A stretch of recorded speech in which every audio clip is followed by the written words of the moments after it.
I come from the world of computers, where there's computer hardware, there's operating systems, and there's software.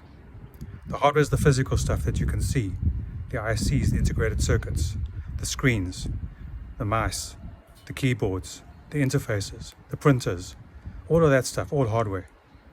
The operating system is the thing that makes everything talk to each other, which allows the hardware to talk to each other, although there is software in the hardware and the BIOS and that sort of thing. But the operating system itself, for example, Windows or Mac OS X or Linux, allows programmers and other people to write software that talks to the hardware. And then there's software, which are the apps, applications, which run on our cell phones or our iPads or some kind of device, whatever it happens to be, even a Kindle.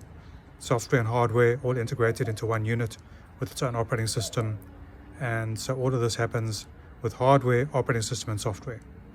And then I spent 15 years studying Kabbalah, and I spent 25 years studying religion, and quite a lot of time, about 10 years studying Buddhism and so on. And I realized that there's a map, and there's hardware, which is our body, and there's the operating system, which makes all the parts of our body talk to each other.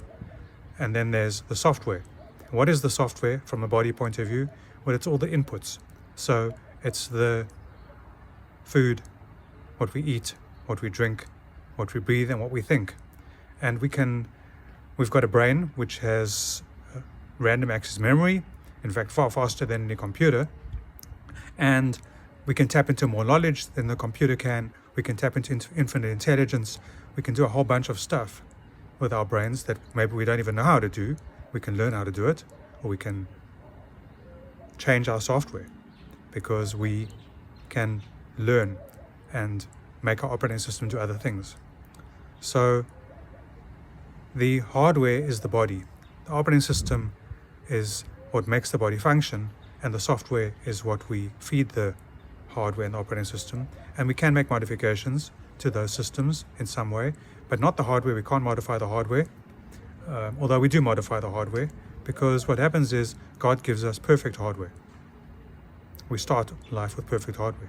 And if we understood how the operating system worked and what software we should be feeding it, we would understand how the operating system changes and how the software changes and how the hardware changes because of the software and the operating system changes that happen during our lives.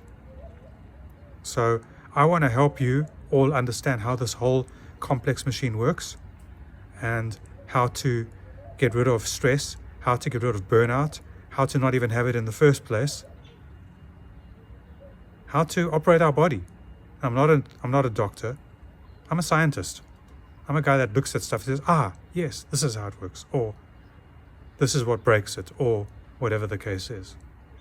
So let's see if we can find wisdom, ancient wisdom, that explains about the hardware, operating system, and the software, and that helps us to realize the immense potential that we have on planet Earth.